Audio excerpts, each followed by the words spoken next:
Well, hello everyone, and thank you for attending. We are here today to talk through low to moderate income solutions.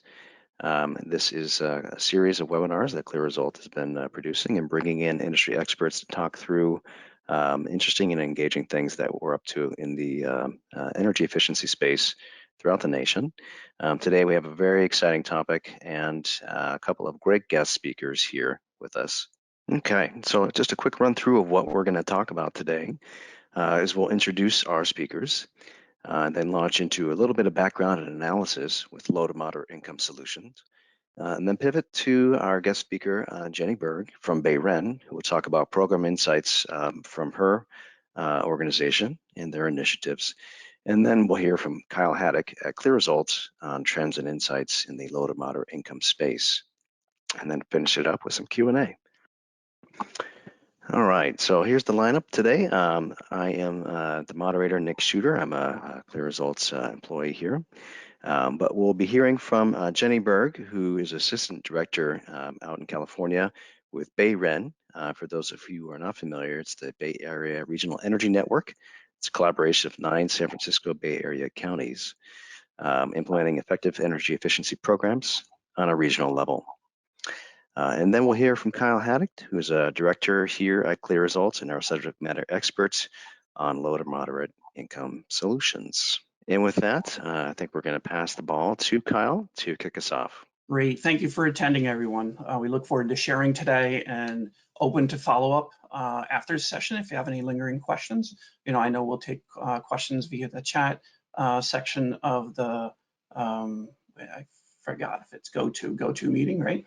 And, we also will follow up with folks after the session. So just wanted to get some background and provide a little bit of an overview of why we're concerned about this area and why it's important to us. Today, 67% of low-income households face a very high energy burden. 25% of those households face high energy burden, that are greater than 6% of their overall income. So 6% of their overall income goes towards, towards high energy bills. Energy burden, unfortunately, is disproportionate across racial lines. In comparison, Black households today are about 43% more than incomes than other income, other demographic groups. In addition to that, Hispanic families spend about 20% more compared to white households, and including, in addition to that, Native Americans spend about 45% more than white households. Here's the reality. The average family does not think about energy usage until they realize they can't afford it. Due to COVID, families are home more. We're spending more on cooling during the summertime. There's a longer moratorium period for a lot of people, so they haven't really had a chance to true up their energy bills with their utility partners. And in many cases, coming out of COVID, coming out of the winter time, we're going to have a lot of families, really distressed because of energy usage. Families are struggling based on, managing their basic needs, basic needs like shelter, putting food on the table, sustainable employment, and in many cases, just managing work remotely or childcare remotely, or managing their, the education remotely if they're a student or others. So if we could flip slides. Great. This means more, so the reality is, families are struggling based on their essential needs. It's great to see many attending today, and I look forward to sharing some of our perspectives of different things. For many of you that know, we've been committed to serving low and moderate income customers for about 30 years now. Collaboration between, CLEAResult and obviously the accumulation of companies that we've, grown over time. Serving low income customers is very core to our mission. 10% of our portfolio is dedicated to making energy more affordable for low income families. CLEAResult has served over 700,000 customers, that have been income qualified for programs. If you consider moderate income customers in the market rate, that number could actually be closer to double. Our acquired experiences are unique in the industry. More and more we use analytics to continuously improve our programs and our delivery approaches, and we're very proud of the fact that we've developed a network of trade allies and in-house staff capabilities where we have over 700 BPI certified energy professionals. Just switch to the next slide. Great. Again, this means more. Our work is measured in our impact on the environment, impact on demand, or more importantly, our impact on serving communities and customers who have high energy burdens. In 2019, working with our utility partners, CLEAResult has helped reduce the energy bills of low-income customers by over $27 million. The impact, again, as I mentioned before, this impact could be, nearly double when you consider the fact of, there's moderate income customers within, market rate programs. And let's talk a little bit more about income categories. And so we'll move on to the next slide. Today, a higher percentage of families have incomes that are below 60% of their state's median income. Today, we look to share our experience and trends on how we move low-income customers in this marketplace, in this COVID environment, and how we plan to service this group more and more in the future. It's really important when we think about low-income customers that we don't forget about the moderate-income customers. So you'll often hear us refer to this market segment as the low and moderate-income market, so hence the acronym LMI. As the session goes along, we'll share some of our trends. In addition to that, we'll talk a little bit about how we go beyond energy efficiency in these programs. Let's settle in on what constitutes LMI. This slide illustrates some of the most common income markers that we use in state and utility run programs that differentiate between low, moderate, and market rate customer groups. One deciding factor is in income qualification is the use of federal funds.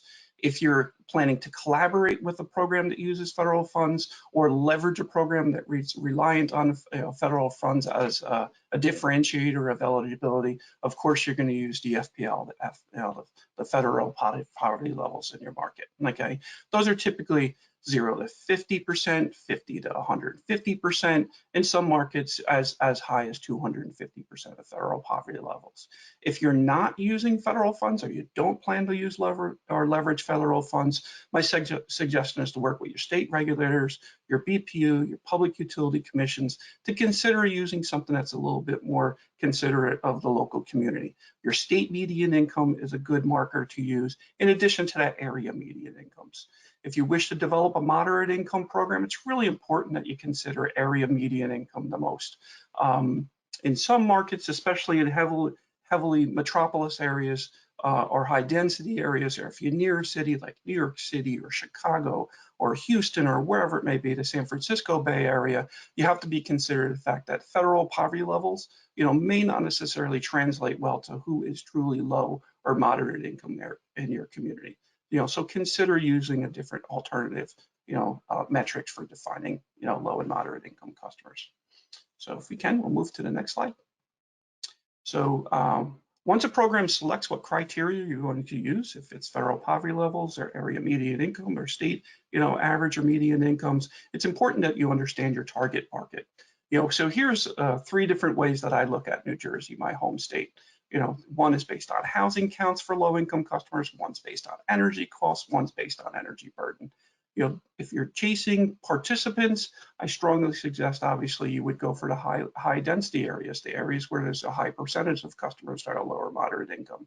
If you're looking to reduce energy costs, for me, savings follows waste. It's really important that you look and you analyze energy costs, proportionate to the target population, and you chase those homes with the highest energy usages, therefore you'll save more energy. So it's a kind of a cynical approach, savings follows waste. In addition to that, one criteria that we use, and I think about this more as an energy affordability metric, is looking at energy burden. What percentage of the overall household costs are dedicated towards energy? Okay, so it's a percentage of their energy costs proportionate to their income, or percentage to their overall housing costs, or 2 different metrics if you have those additional data points to pull from. Best programs that we work with, and we're proud to work with, focus on all 3 categories, trying to make an impact on all 3 different segments. And if you were to, this example here with the New Jersey image, is if you were to focus on housing counts, you would do all your work up in the greater New York City shadow. If you're going to focus on energy costs, you might actually focus in areas where there might be a more, cash on delivery fuels, or areas where people have a higher percentage of customers in the area might have electric heat, okay, or oil heat, et cetera, et cetera. If you're focusing on energy burden, you might work in areas that, where the incomes aren't as great, where a percentage of the overall family's income is higher in certain parts of the state. So each one of these images kind of shares some accessible data that's in a great tool that NREL's put together. I'd be glad to follow up with folks after this, after this session to share that. Okay. We'll come back to some of these topics as it relates to, energy burdens and affordabilities and best practices later on in the session. One of the great examples that we proud to work with comes from the San Francisco area. So now I'll turn it over to Jennifer Berg, who'll tell you a little bit more about the BayREN program and their approach to low-income energy efficiency.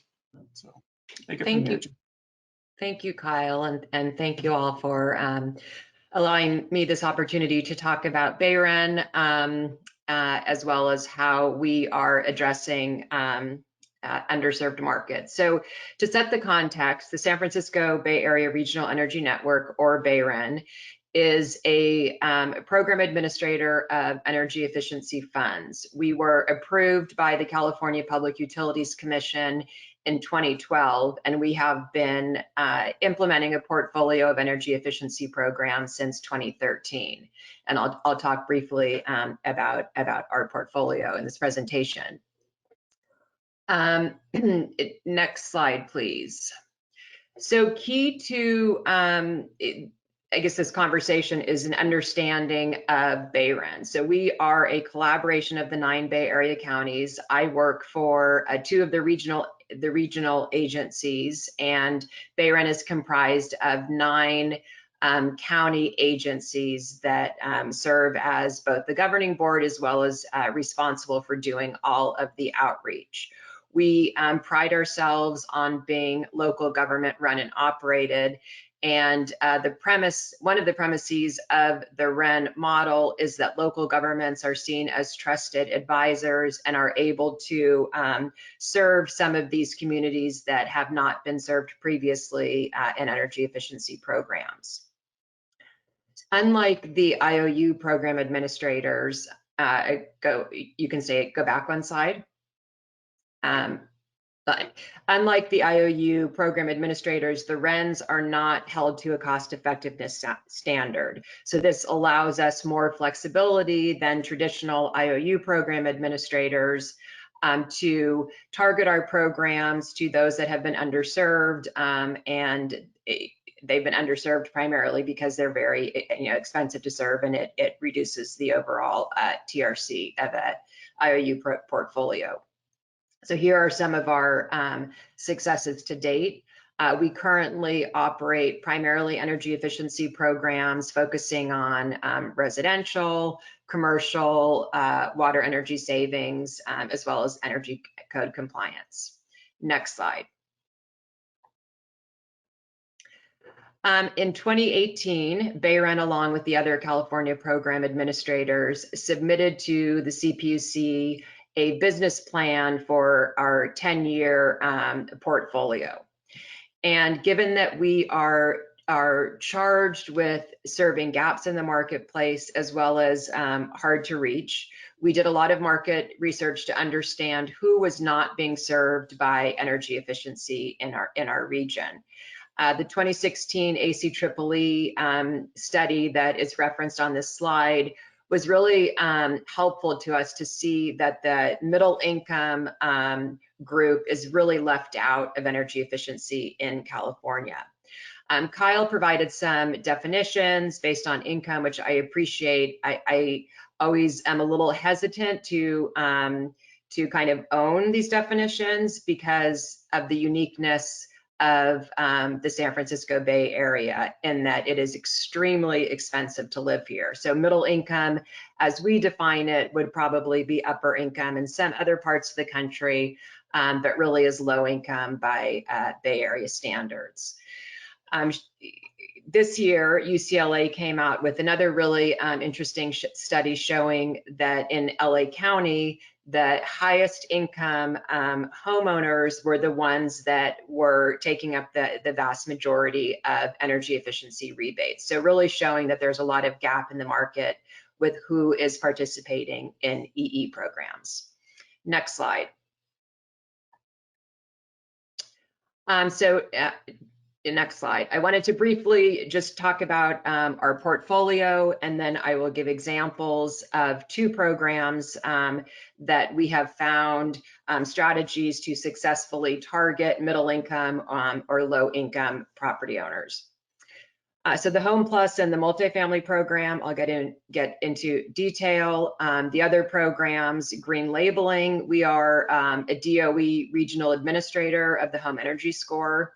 Through this program, we train assessors to do the score and provide a rebate for each scored home. We also provide training to real estate professionals to better understand the green home attributes. Our codes and standards program, we work with local government building department and planning staff to help them increase energy code compliance. And then our commercial program is another example of targeting hard to reach businesses. This is a P4P program. We focus on very, very small businesses, 10 employees or less, non-English speaking, and businesses that are in our disadvantaged communities. And then finally, we have a regional water upgrade save program, which is an on water bill financing program. Next slide. So I want to talk in detail about our Home Plus program that is implemented by CLEAResult and has been since we began to offer this program in 2018. So I mentioned that we target moderate income customers and renters is another group of ratepayers that has been traditionally left out of energy efficiency programs. And we define moderate income as 48 to 125,000 family income, which again is not a lot of money in the Bay Area. Our program is available to single family and buildings that have 2 to 4 units.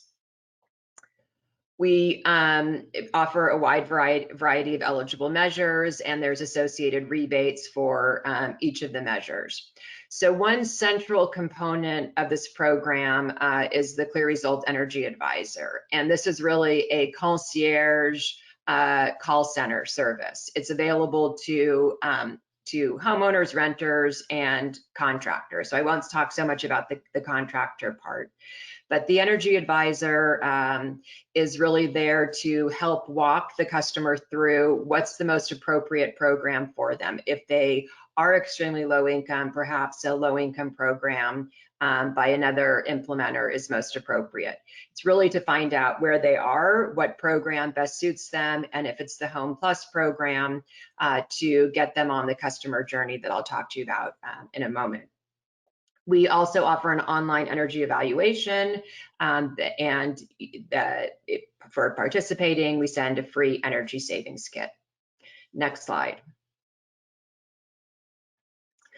So in the design and implementation of this program, what we have found to be successful is that we really take the customer where they are.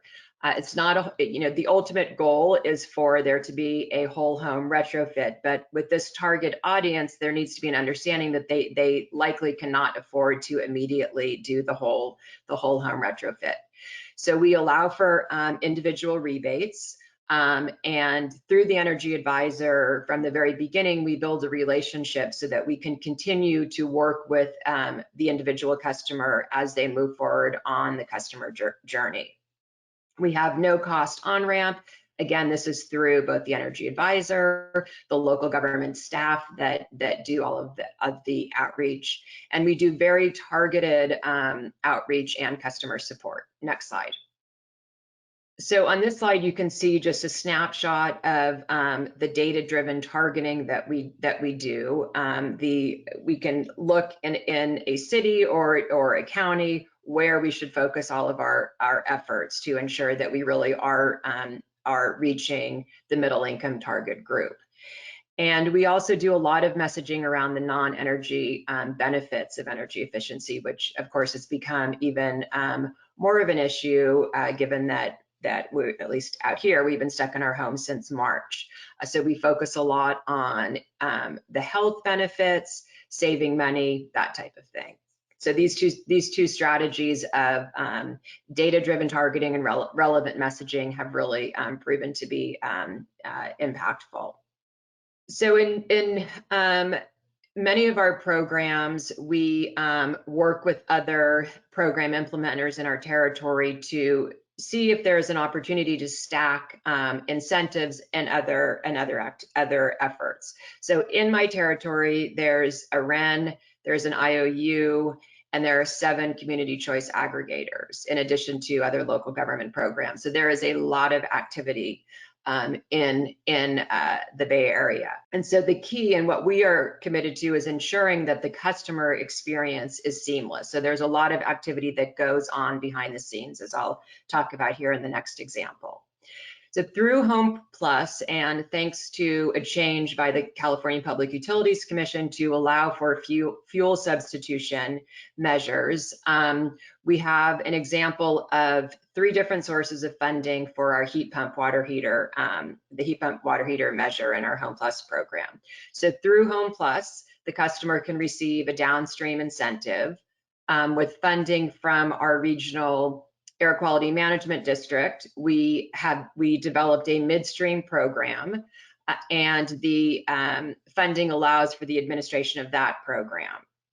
With the BACMUD, or Air Quality Management District funding, we did a lot of outreach to our local community choice aggregators, and several of them have layered onto our program to offer an additional $1,000 incentive payable directly to the contractor. So this is an example of one way to reach this market sector that don't have as much money by layering on different incentives. So the next example that I wanted to give is in our multifamily program, which we call Bambi. This program launched in 2013. It's available to all multifamily properties with at least 5 units throughout our territory. Traditionally, we had our projects represented the diversity of our building stock, about 50% market rate, 50% affordable, but we have changed our targeting to really focus on small resident ownership structures such as HOAs and co-ops, and naturally affordable multifamily properties. So in short, the program provides free technical assistance. The property owner can select from identified measures, and if the scope will result in minimum of 15% energy savings, they are eligible for a flat $750 per unit rebate. We have introduced a new clean heating pathway, which further incentivizes gas to electric conversions. Next slide.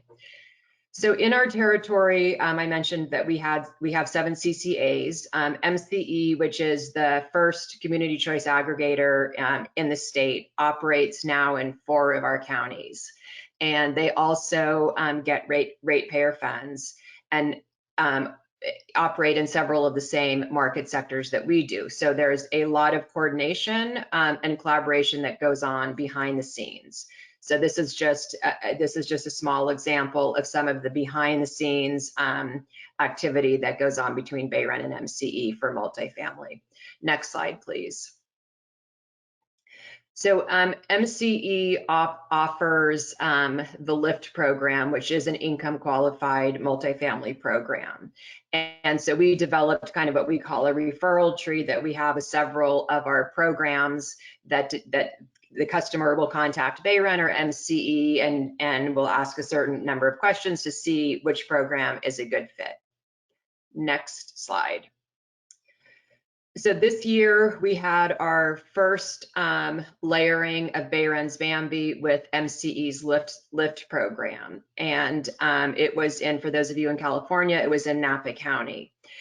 And the result of the behind the scenes work and the stacking of the 2 programs was that there was a much more expansive scope, so resulting in greater energy savings, greater GHG reductions, and most importantly for the property owner was a doubling of the available incentive. So this is a great way to reach low income and middle income property owners or other typically underserved market sectors. So I will stop there and look forward to answering any questions. Great, Jenny. Let's pitch it back to Kyle then. So, thanks for that. And I think it's really good to think about, how we categorize customers or how we think about the low and moderate income areas, and obviously the ease of participation. So we're going to jump into a few things here as we, share a couple trends. I call these trends. Again, we're here as an organization to assist, to consult with our partner utility companies and regulators, but not insist. So sharing best practices is exactly that. What's best practice in one market might not necessarily be a best practice in another market based on long-standing experiences serving low-income customers. For over 30 years, the industry has made the delivery of low-income programs extremely complicated. In many markets, there's still very analog processes, for processing application, verifying income, et cetera, et cetera. Just the other day, I heard one program challenged with the fact that someone can't go into a building, they pull information off of a fax machine. I was shocked to hear that. Or programs right now are suffering from participation rates because the mail didn't come in, or the mail's going to a location where the office is closed administratively because of COVID restrictions that are going on. So it's not just the utilities that make things complicated. Sometimes it's regulators, sometimes it's legislative actions. So it's really important for us to simplify those interactions and try to narrow down the points of contact.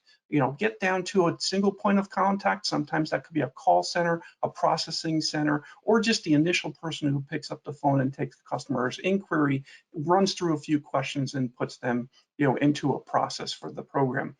So long-standing analog processes, unfortunately, right now don't work. So think about automating, think about investing in systems to make those processes easier. Our approach as a whole has been simplified as time's gone by. So we've managed programs with different funding sources, where if, the electric company has a program and they're getting LEDs and energy saving shower heads and aerators and those kind of measures, what's wrong with, partnering up with the local gas company and delivering similar services that serve the gas customers? Many programs, will spend a lot of money marketing, promoting, getting in the house, and in the meantime, a week or two later, another agency might be going there for DOE sub-grantee funds, for weatherization, or the gas companies going to their same house. Streamline those stakeholder experiences also and manage those referrals. If a customer participates in the electric company's program, they should automatically become qualified for the gas company's program. Pause, take a look at the other programs in your marketplace, look at their eligibility criteria, look at their housing stock that they're targeting, et cetera, and do what you can to try to leverage those relationships in a market. To me, this is about providing an equitable access to energy efficiency. Simply put, all customers should have equal access to energy efficiency, not because of just their income, but also their housing type, their distribution, if they're in urban areas, if they're in rural areas, et cetera, et cetera. I think when you're developing, as a utility company is developing a portfolio of programs, ask yourself, do you serve all three tiers of customers in all housing stocks? Do you serve low-income customers? Do you serve moderate-income customers? Do you serve market rate customers? How much money do you spend marketing to those different customer groups? Or do you really have a brand equity approach to things where you market to all customers with the same brand? Okay. In addition to that, think about how you approach multifamily housing. Think about how you handle single-family detached or attached housing in that market. We'll talk a little bit more about income verification processes. I talked about those analog processes before, where fax machines and the U.S. Postal Service is relying upon getting somebody information.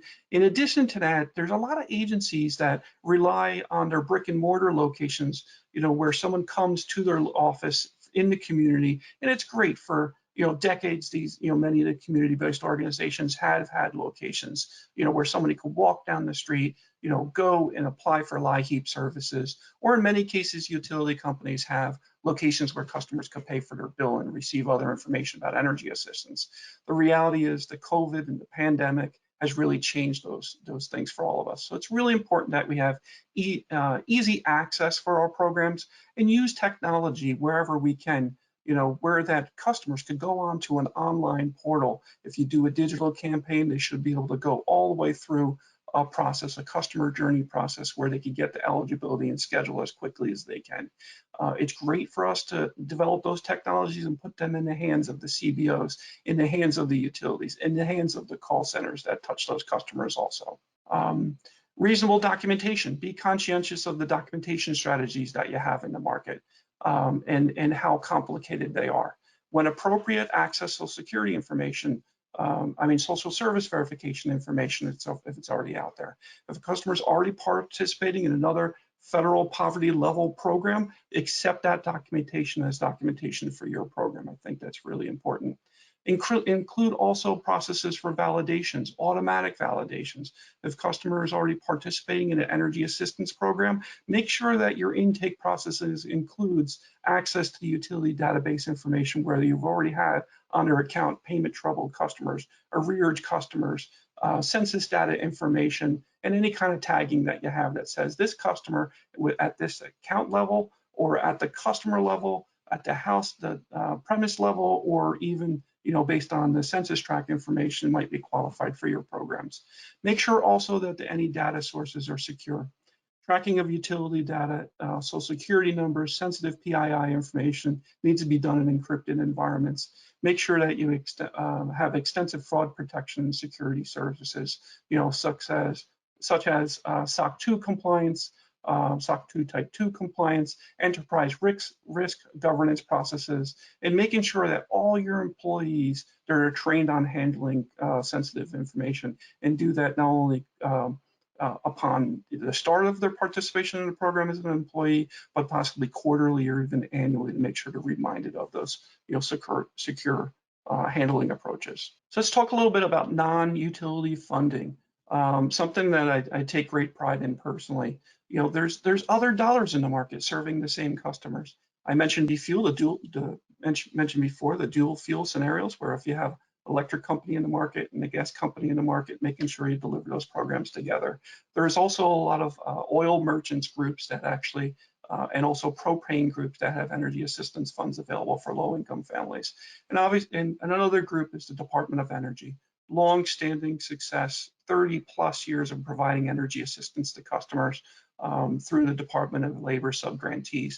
Those agencies are in just about every market in the country, and they're highly technically skilled agencies. So your ability to expand your capacities is great to delivering those customers by leveraging those relationships. I was on the phone yesterday with a Southwestern utility company looking to do exactly that. They have a subgrantee network that are already in place. They have additional funds and what things they could do to kind of take advantage of energy savings on a home by home basis, get more out of each home that they serve in their programs.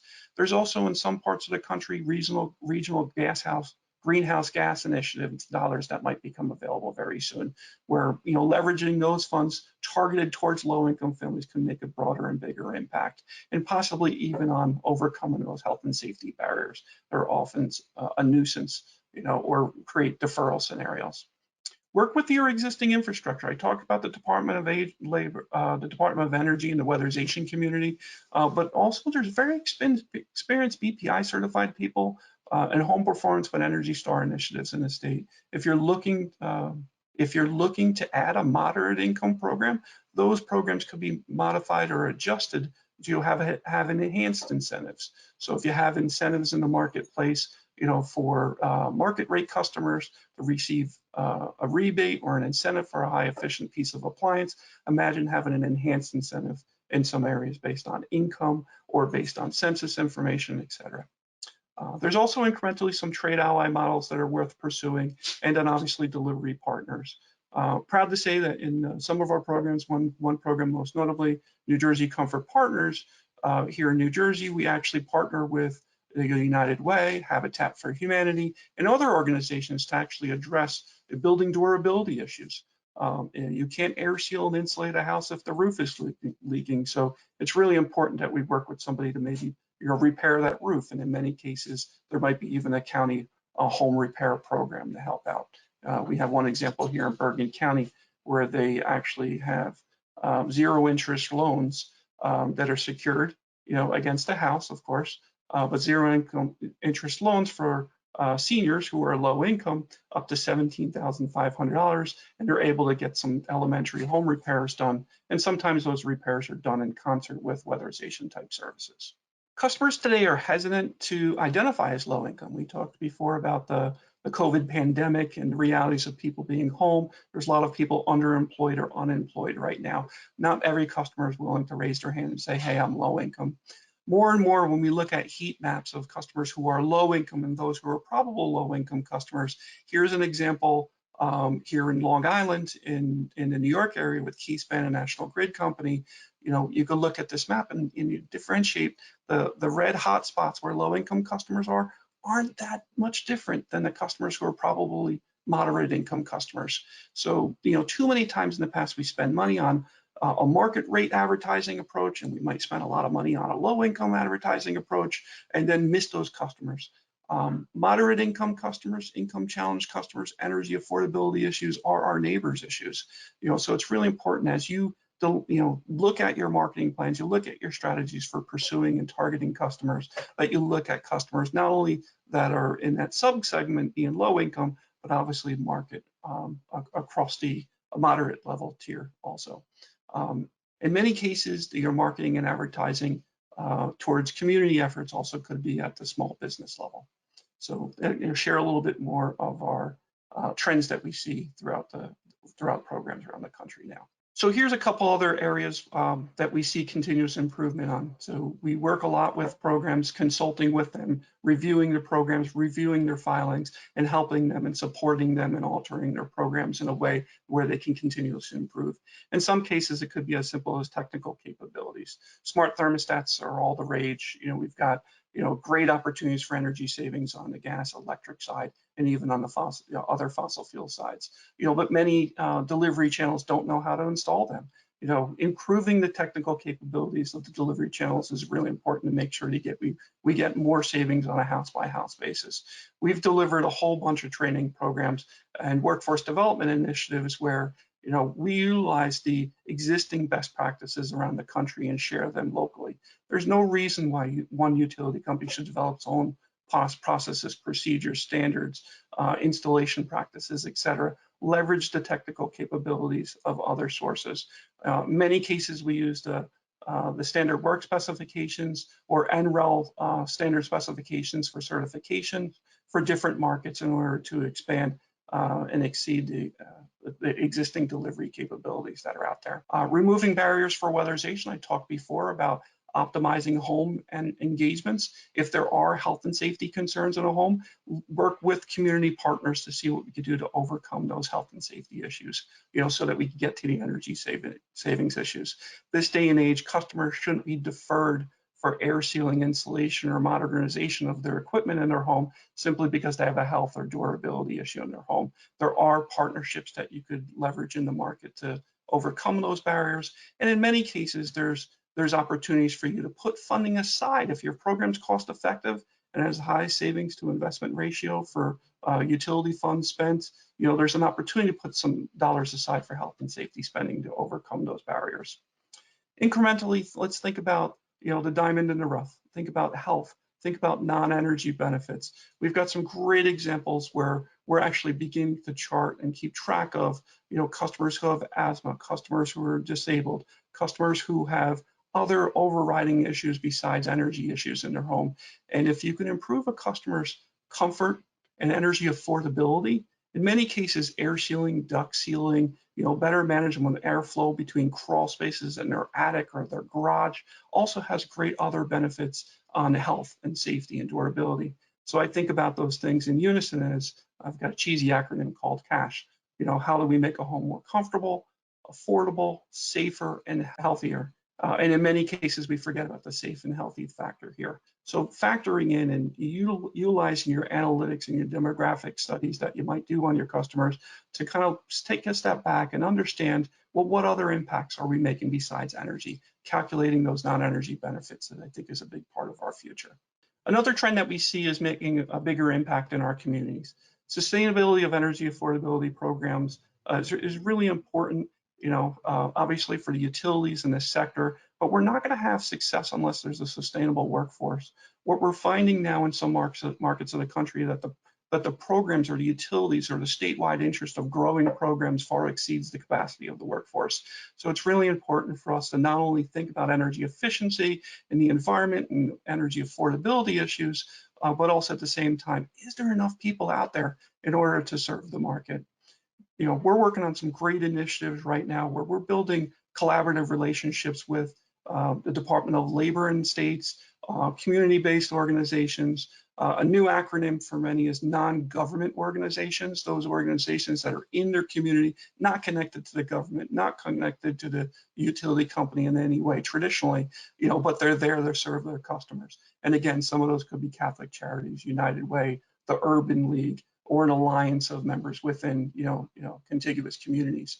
We're also working with utilities and education institutions to make sure that we have opportunities for education and growing those customers that who not only are customers, but they're underemployed or unemployed right now and don't understand energy efficiency or don't see energy efficiency as a pathway for employment. So it's really important that we work more and more with our communities to kind of make sure that everyone understands that energy efficiency jobs are sustainable jobs. This work is not going away. I've been a part of the energy efficiency industry for pretty much most of my adult life, and I look forward to retiring in this space. Incrementally, we want to create opportunities for minority vendors, women-owned business enterprises, veterans, and those who are within the LGBTQ+ community. It's really important that these customers, who may own businesses in their community or may be interested in growing a business in their community are given an opportunity to serve their community. We're taking really strict approaches right now towards target cities.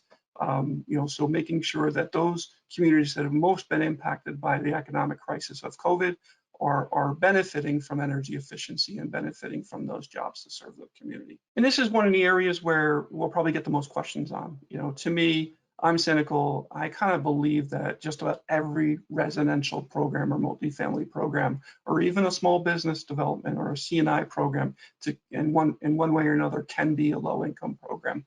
So I challenge the folks within our company, our program managers, our business development people, and our design people to say, well, wait, how do you serve your low-income customers, in that program? And sometimes people will respond and say it's a small business or it's a C&I program. But many of those businesses are in low-income communities. Many of those businesses are in known census tracts for the last 20 years. It's an impoverished community. So as there are economic benefits of bringing businesses into communities, it's also important to make sure that we bring energy efficiency into those communities across the board. So people should be talking about energy efficiency at the barbershop, at their school, at their local small business, at the grocery store, et cetera, et cetera. They should see the efforts of energy efficiency throughout their entire community to understand how it'd be important for them to come home and understand in their own household, their lifestyle, their practices, the decisions they make for energy efficiency, resonate across the board. Every customer deserves an equitable access to energy efficiency. Every program should also include a low or moderate income pathway. We've got some good examples here. We see an AMI in the smart meter area. We see a lot of prepay behavioral kind of strategies towards low and moderate income customers. We see utility companies focusing in on low income communities first for AMI installations and then broadening it out into the rural areas.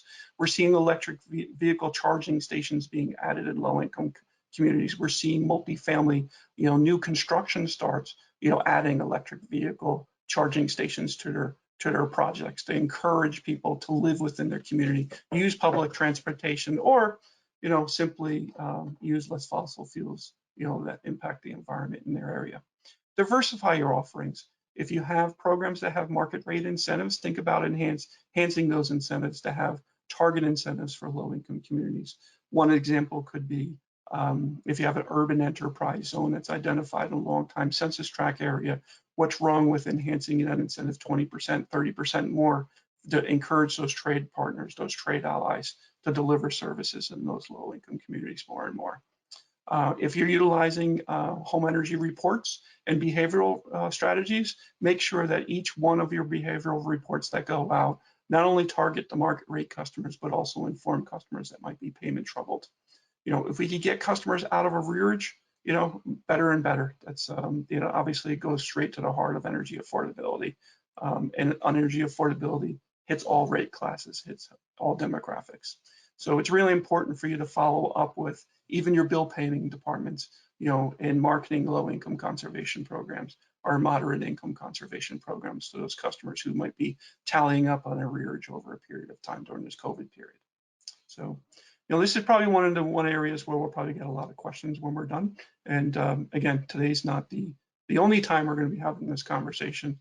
And I want to thank Jenny Berg from BayREN very, very much for joining us on this, and for Kyle for coming in with this POV. Thank you very much, both of you, for taking the time to do this, and to all of the folks who registered and attended. Thank you too for spending part of your day, and we will be sending out the recording after the call here. And to everyone, happy holidays, stay safe, and we will see you in 2021. And thanks again, guys. Thank you. Take care, folks. Thank you very much. Good day.